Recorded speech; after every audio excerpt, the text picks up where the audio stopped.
तर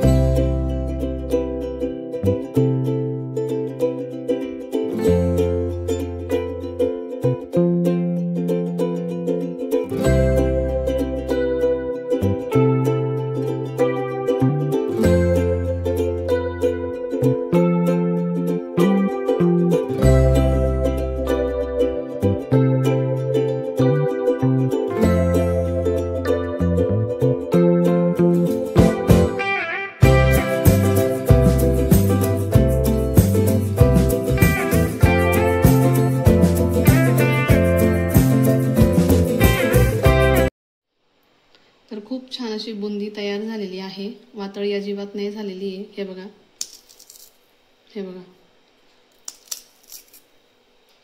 छान कुरकुरीत तयार झालेली आहे। तर आज आपण छान मस्त मसाला बुंदी बनवणार आहोत। तर ती कशी बनवायची ते आपण बघूया। तर त्याला काही जास्त साहित्य लागत नाही, अगदी झटपट तयार होते। चला तर मग रेसिपीला सुरुवात करूया। नमस्कार, मी सारिका, सारिकास किचन मध्ये तुमचं खूप खूप मनापासून स्वागत करते।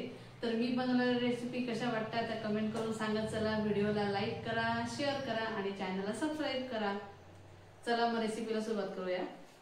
तर बुंदी बनवायला आपल्याला लागणार आहे बेसन पीठ।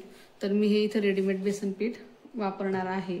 तुमच्याकडे जर दळलेलं असेल तर तेही चालेल। तर त्यानंतर इथे लागणार आहे सोडा। तर हा खायचा सोडा आहे। मीठ लागणार आहे, त्यानंतर तेल लागणार आहे। तर मी इथे फूड कलर वापरणार आहे। हा केशरी कलर आहे, तर मी तो वापरणार आहे। या जागेवर तुम्ही हळद जरी वापरली तरी चालेल। आणि इथं मेजरमेंटचा कपाने मी मोजून घेणार आहे। तुम्ही वाटीने मोजलं तरी काही हरकत नाही। तर आता मी इथे अगोदर पीठ मोजून घेते।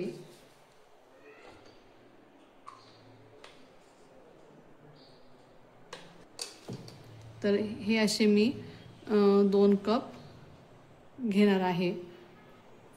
तर मी हा इथे 1 कप टाकून घेतला आहे। तर त्याला अगोदर चाळून घेते। चाळल्याने काय होतं ना, हे अशा ज्या गाठी असतात ना बेसनाच्या त्या निघून जातात आणि मग एक सारखी छान बुंदी तयार होते। आणि पीठ भिजताना पण त्यात गिठोळ्या राहत नाही, गाठी राहत नाही। तर यात मी अजून 1 कप टाकून घेते। तर 1 कप भरून झालाय, तो टाकून घेते। याला आता गाळून घेते। तर आता हे पीठ गाळून झालेलं आहे। तर यात आपल्याला तांदळाचं पीठ टाकायचं आहे। तर हे 2 टेबलस्पून मी घेणार आहे आणि हे तांदळाचं पीठ आहे। तर मी तांदळाचं पीठ ते 2 चमचे घेते। तर एका कपाला 1 चमचा टाकून घ्यायचा आहे। याने छान अजून कुरकुरीत तयार होते। तर इथे मी 2 टेबलस्पून टाकून घेतलेलं आहे। त्यानंतर टाकून घ्यायचं आहे मीठ। तर मीठ तुम्ही हे चवीनुसार टाकून घ्या। त्यानंतर हा अगदी चिमूटभर सोडा टाकून घ्यायचा आहे, अगदी चिमूटभर आहे। त्यानंतर मी हा केशरी कलर टाकून घेते, अगदी थोडाच टाकून घेतलाय। तर आता याला आहे ना छान मिक्स करून घेऊ। आता छान मिक्स करून झालेलं आहे। तर यात आपण आता पाणी टाकून पीठ भिजून घेऊ।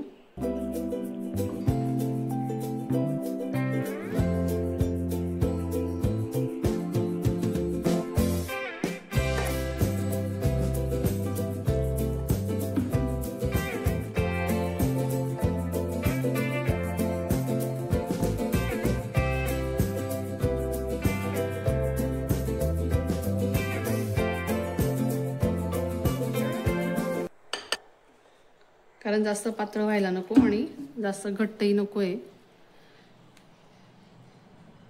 आणि व्यवस्थित मिक्स करून घ्या, त्यात गाठी राहायला नको।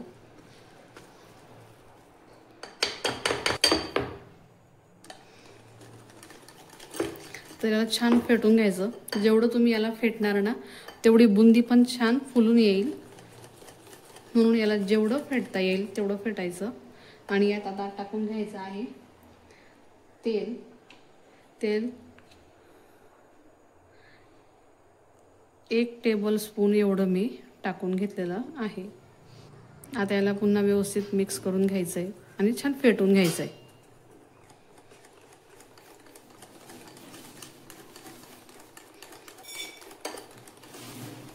हे बघा, हे ना, हे असं हवं आहे. आता हे छान मिक्स करून झालेलं आहे. तर मी आता तेल गरम करायला ठेवून घेते. तर मी बुंदी यात काढून घेणार आहे, म्हणजे काय जे तेल असेल ते काही डिशमध्ये निघून जाईल आणि तेलकटही बुंदी तयार होणार नाही. त्यानंतर ह्या अशा पद्धतीचं आपल्याला पीठ हवं आहे. पीठ तयार झालेलं आहे किंवा नाही जर हे चेक करायचं असेल तर मी यावर करून घेणार आहे.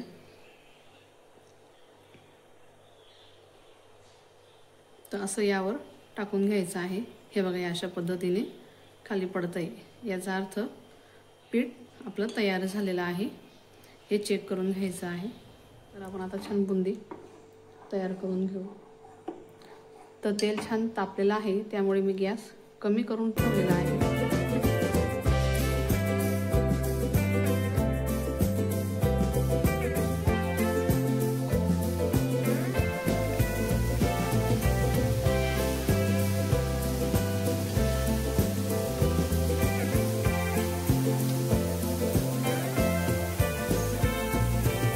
तर मी आता गॅस फुल केलेला आहे.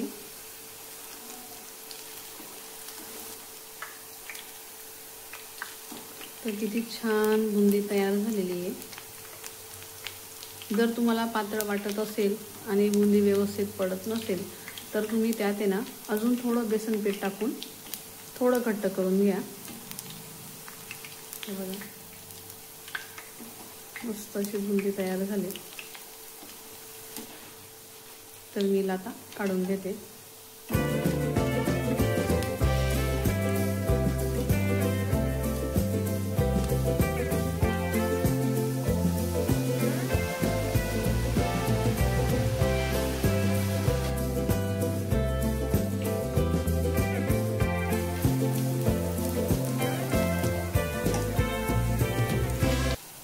थोड्या वेळाने थोडी मीडियम फ्लेम करून द्यायची, म्हणजे छान कुरकुरीत तळली जाईल. तर आता हे छान तळून झाली. मी आता हिला काढून घेते.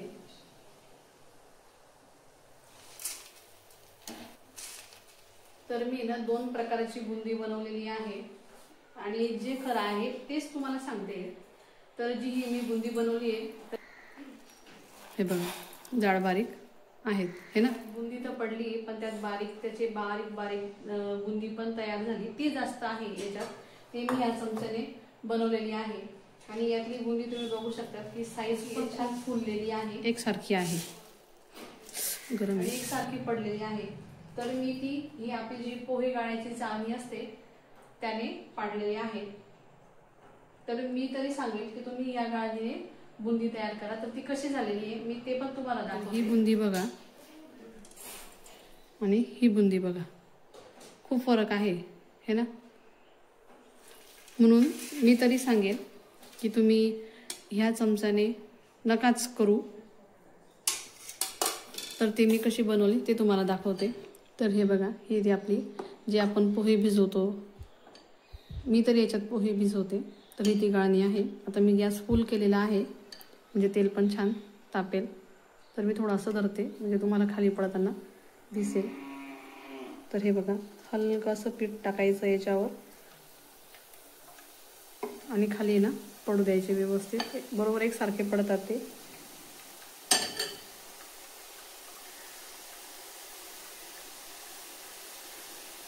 तर याला थोडा असं टॅप करायचं.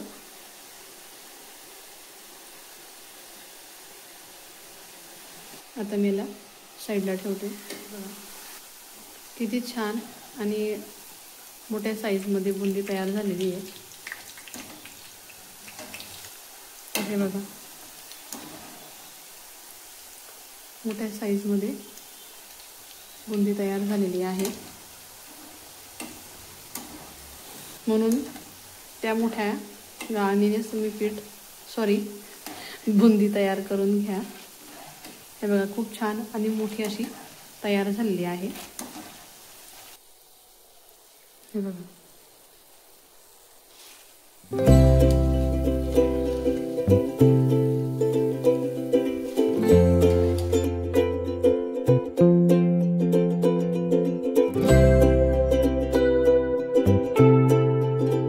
मस्त एकसारखी तयार झालेली आहे. चला तर बाकीची राहिली पण बनवून घेते. तर इथे आता सर्वच बुंदी ना करून झालेली आहे आणि छान एकसारखी बुंदी झालेली आहे. तर याच्यासाठी काय आता मसाला बनवून घेऊ. यात म्हणजे अजून काय काय टाकायचं आहे काय काय नाही ते बघूया. आणि छान कुरकुरीत बुंदी झालेली आहे. आता ही बुंदी गरम आहे तोवर याला मसाले लावून घ्यायचे म्हणजे मसाले छान लागतात. तर इथे चाट मसाला टाकून घेते. त्यानंतर मिरची पावडर आणि त्यानंतर टाकून घ्यायचं आहे मीठ. अगदी थोडंच टाका कारण ऑलरेडी बुंदीमध्ये मीठ असतं. म्हणून आता काय करायचं हे ना छान असं मिक्स करायचं. तर आता ही छान मिक्स करून झालेली आहे. तर यात आपला अजून शेंगदाणे आणि कढीपत्ता टाकून घ्यायचा आहे. तर इथे त्याच तेलात मी आता शेंगदाणे तळून घेणार आहे.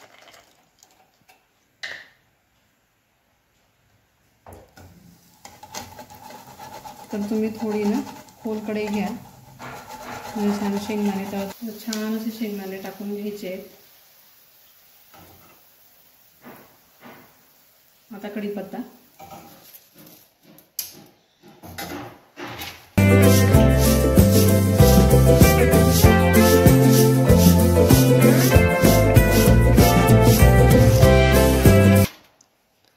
छान असा मस्त मसाला बुंदी तयार झालेली आहे. तर ही मसाला बुंदी तुम्हाला कशी वाटली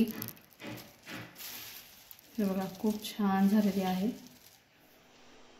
तर मस्त अशी मसाला बुंदी तयार झालेली आहे. तर मसाला बुंदीची रेसिपी तुम्हाला कशी वाटली ती कमेंट करून नक्की सांगा. व्हिडिओला लाईक करा शेअर करा आणि चॅनलला प्लीज नक्की